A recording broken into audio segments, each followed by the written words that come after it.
ये टीम अपना पिछला मुकाबला जीत कर आई। इस टीम को पिछले मुकाबले में ऑस्ट्रेलिया ने हार थमाई। क्या भारत करेगा 2 अंकों की कमाई या बांग्लादेश करेगा 2007 जैसी लड़ाई? बड़े मुकाबले में कौन देगा किसको फाइट? आज की वीडियो में है यही हाईलाइट। बने रहिए दिस साइड। नमस्कार दोस्तों, welcome to the world of Ishaan की क्रिकेट हाईलाइट। दो एशियंस टीम एक दूसरे के आमने सामने, लेकिन मौके दोनों के लिए बहुत बड़े हैं। ऑस्ट्रेलिया के सामने हार झेलकर बांग्लादेश भारत के खिलाफ मौजूद जरूर है। यहां पर एक और हार मिली बांग्लादेश को तो वो टूर्नामेंट से बाहर नजर आएंगे। लेकिन बांग्लादेश के खिलाफ भारत का ये मुकाबला इंपॉर्टेंट इसलिए कि भारत पिछला मुकाबला जीत कर आया। अगर इस मुकाबले में बांग्लादेश को भारत ने हरा दिया तो फिर भारत सेमीफाइनल की दहलीज पर खड़ा होगा, या यूं कहे लगभग सेमीफाइनल में पहुंच चुका होगा। यह मुकाबला इंटरेस्टिंग इसलिए बन चुका है क्योंकि टेबल टॉप में भारत यहां पे नजर आता है, बांग्लादेश पॉइंट्स टेबल में नीचे दिख रहा है। मुकाबला बहुत इंटरेस्टिंग है और यह वीडियो उससे भी ज्यादा इंटरेस्टिंग है। दोनों टीमों की हेड टू हेड राइवलरी से लेकर मैच प्रेडिक्शन तक खूब सारा मसाला है। लेकिन आगे बढ़ने से पहले आपको बताना चाहते हैं द स्पोर्ट्स प्रिंस के बारे में। एक बहुत अच्छी एप्लीकेशन है, एक बहुत अच्छा टेलीग्राम चैनल है। लगातार मैच से रिलेटेड बहुत अच्छे प्रेडिक्शंस ये अपने टेलीग्राम चैनल पर देते हैं। इनका लिंक डिस्क्रिप्शन में है और एक व्हाट्सएप का नंबर भी है जहां पर आप पर्सनली इनसे जुड़कर मैच से रिलेटेड बहुत सारे प्रेडिक्शंस पा सकते हैं। अब बढ़ते हैं आगे। भारत और बांग्लादेश के बीच अब तक 13 T20I मुकाबले खेले, लेकिन हमेशा डोमिनेशन भारत का दिखा क्योंकि 12 बार भारत ने बांग्लादेश को हराया।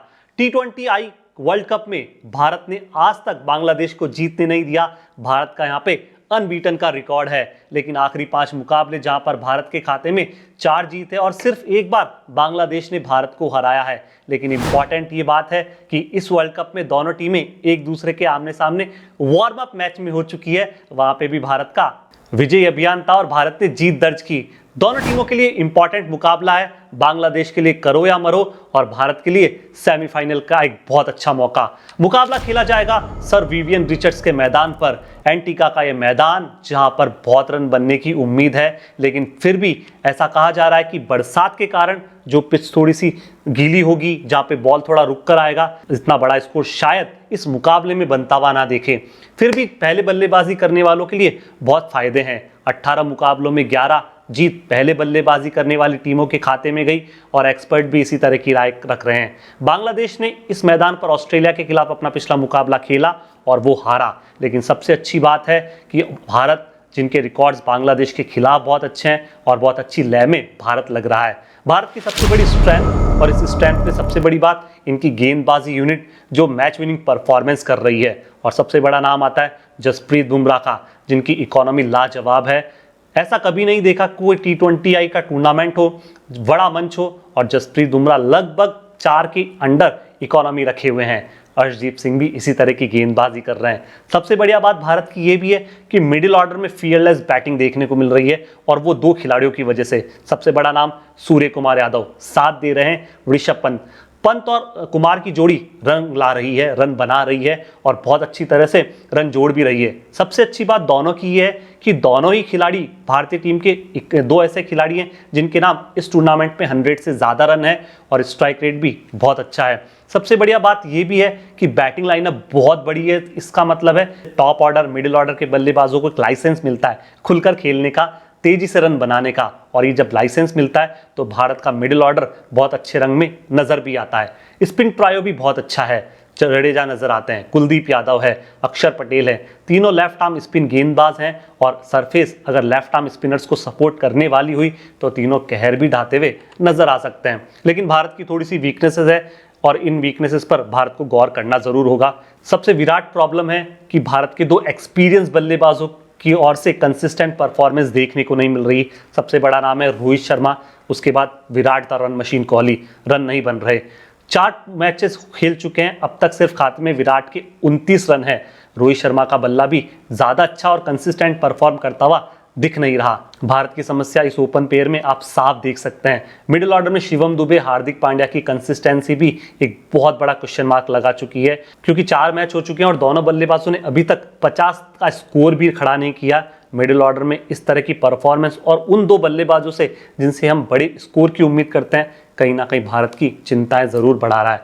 सबसे बड़ी बात यह भी है कि भारत की प्लेइंग 11 में एक भी राइट आर्म लेग स्पिन गेंदबाज नहीं है। हालांकि युजवेंद्र चहल स्क्वाड का हिस्सा ज़रूर है, लेकिन प्लेइंग 11 में शामिल नहीं है। क्या प्लेइंग 11 में युजवेंद्र चहल को शामिल करके एक बहुत अच्छी बॉलिंग यूनिट को आप क्रिएट कर सकते हैं? ये बहुत बड़ा सवाल पर्सनली मुझे ऐसा लगता है। और पर्सनली मुझे ऐसा भी लगता है कि मैनेजमेंट लगातार इन सवालों से घिरा हुआ है कि कॉम्बिनेशंस में बदलाव होना चाहिए। रोहित के साथ यशस्वी जायसवाल को ओपन करना चाहिए और विराट को नंबर 3 पर आना चाहिए। ये भले ही सही हो सकता है, लेकिन इस कॉम्बिनेशन के साथ गए तो फिर शिवम दुबे को बाहर बैठना पड़ेगा। भारत की प्लेइंग 11 का कॉम्बिनेशन यहाँ पे गड़बड़ा सकता है। बांग्लादेश की सबसे बड़ी स्ट्रेंथ क्या है? इनकी सबसे बड़ी स्ट्रेंथ इनकी बॉलिंग यूनिट है, और इस बॉलिंग यूनिट ने बांग्लादेश को टॉप पे रखा हुआ है। मुस्तफिजुर रहमान है, 7 विकेट है। इनकी इकोनॉमी भी लाजवाब है, लगभग 3.5 की इकोनॉमी। T20I में फास्ट गेंदबाज की इतनी बढ़िया इकोनॉमी आप शायद ही देखें। फिर नाम आता है तंजीद हसन साकिब का।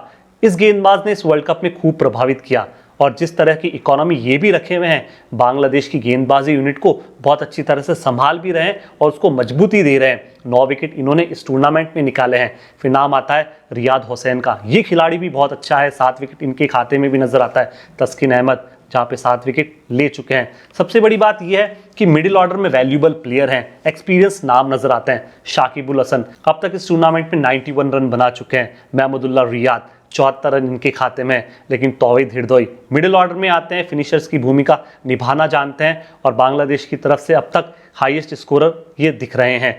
बांग्लादेश के ये वैल्यूएबल प्लेयर मिडिल ऑर्डर में दिखते हैं, लेकिन समस्या क्या है?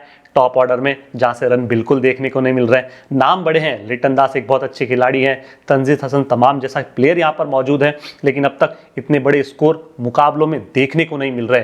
कहीं ना कहीं बांग्लादेश की प्रॉब्लम ये भी रही है कि बल्लेबाजी में गहराई नहीं है। सिर्फ नंबर 6 तक बल्लेबाजी करने वाले खिलाड़ी हैं, और बल्लेबाजी में गहराई नहीं होने की वजह से प्रेशर आता है टॉप ऑर्डर के बल्लेबाजों पर, मिडिल ऑर्डर के बल्लेबाजों पर। वो खुलकर नहीं खेल पाते जितनी अच्छी खुलकर बल्लेबाजी भारत के बैट्समैन करते हैं। बांग्लादेश के पास अच्छे फिनिशर्स भी नहीं हैं, और ये समस्या बांग्लादेश को हमेशा सताती है कि 16, 17, 18, 19 और 20 ओवर में जब तेजी से रन बनाने की बारी आती है, तो ऐसे खिलाड़ी नहीं है जो 150 और 200 की स्ट्राइक रेट से रन बनाए। बांग्लादेश इस समस्या से भी जूझ रहा है। बॉलिंग के विकल्प भी बांग्लादेश के पास मुझे पर्सनली लगता है कि ज़्यादा मौजूद नहीं है। 5 स्पेशलिस्ट गेंदबाज तो हैं, लेकिन जब 6ठे और 7वें गेंदबाज के विकल्प को आप तलाशना चाहें तो प्लेइंग 11 में तलाश थोड़ी सी फीकी नजर आती है, अधूरी सी दिखती है। लेकिन दोनों टीमों की प्लेइंग 11 क्या है? भारत की प्लेइंग 11 में कुछ बदलाव होगा क्या, या कुछ बदलाव होना चाहिए क्या? रोहित के साथ ओपनिंग पेयर में किसे आना चाहिए? दोस्तों मुझे लगता है पर्सनली विराट कोहली को आना चाहिए, क्योंकि विराट कोहली और रोहित का भले ही बल्ला ना ही चला हो, दोनों की तरफ से रन और अच्छा कंट्रीब्यूशन देखने को नहीं मिल रहा है, लेकिन अब जब टूर्नामेंट इतना आगे बढ़ गया तो इसी कॉम्बिनेशन के साथ जाना चाहिए। और 3 पे ऋषभ पंत को आना चाहिए। मिडिल ऑर्डर की जिम्मेदारी सूर्य के पास होनी चाहिए। शिवम दुबे, हार्दिक पांड्या, रविंद्र जडेजा, अक्षर पटेल। बल्लेबाजी में गहराई है, गेंदबाजी यूनिट बहुत अच्छी लग रही है। बांग्लादेश की बैटिंग यूनिट में बदलाव होगा क्या? प्लेइंग 11 में चेंजेस देखने को मिलेंगे क्या? मुझे नहीं लगता यहाँ भी कोई चेंजेस होने वाले हैं, और दोनों टीमें एक बार फिर अनचेंज मैदान में उतर सकती है। लेकिन सबसे बड़ी बात करते हैं ड्रीम 11 टीम की, जो आपको अच्छे पॉइंट्स दिला सकती है। लेकिन डू रिमेंबर हमारा टेलीग्राम का चैनल और स्पोर्ट्स प्रिंस के टेलीग्राम का चैनल, जिसका लिंक डिस्क्रिप्शन में है। मैच से पहले ये दोनों टेलीग्राम चैनल्स पर आप एक अच्छी टीम देख सकते हैं। अभी के लिए जो टीम है उसमें विकेट कीपर्स में आपको ऑप्शंस मिलेंगे, लेकिन आप ऋषभ पंत के साथ जाइए। वो इसलिए कि पंत अच्छी फॉर्म में रन बनाकर आए हैं और इस मुकाबले में एक बहुत अच्छी इनिंग खेल सकते हैं। बल्लेबाजों में नाम बहुत बड़े हैं, रोहित शर्मा है, विराट कोहली है, लेकिन पर्सनली दोस्तों मुझे लगता है कि इस मुकाबले में विराट कोहली को आप अपनी प्लेइंग 11 में रखिएगा, क्योंकि कोहली विराट इनिंग यहाँ पर खेल सकते हैं। मुझे ऐसा इंट्यूशन आ रहा है। सूर्य कुमार यादव को रखिए, इन फॉर्म खिलाड़ी है, रन बनाने वाला प्लेयर है, और जब मतलब की पिच सूर्य को मिल गई तो सूर्या बड़ी इनिंग खेलना भी जानते हैं। शांतनु को भी आप अपनी टीम में रखिए, क्योंकि ये खिलाड़ी भी कंसिस्टेंट परफॉर्म कर रहा है। तौहीद हिरदोय बांग्लादेश की तरफ से सबसे ज़्यादा रन बनाने वाले खिलाड़ी हैं, तो इन्हें भी आप अपनी टीम में रखिएगा। ऑलराउंडर्स की सूची भी बड़ी है, लेकिन आप साकिब के साथ जाइए, हार्दिक पांड्या के साथ जाइए, महमूदुल्लाह के साथ जा सकते हैं। महमूदुल्लाह की जगह आप अक्षर पटेल को भी अपनी टीम में शामिल कर सकते हैं। लेकिन गेंदबाजों की सूची जहाँ पे जसप्रीत बुमराह को ज़रूर अपनी टीम में रखिए, हो सके तो वाइस कैप्टन भी बना दीजिए। मुस्तफिजुर रहमान को आप अपनी टीम में ज़रूर रखना, अर्शदीप सिंह को भी आप अपनी टीम में ज़रूर लेना। अगर भारत बाद में गेंदबाजी करने आए तो अर्शदीप सिंह की जगह आप कुलदीप यादव को अपनी टीम में रख सकते हैं।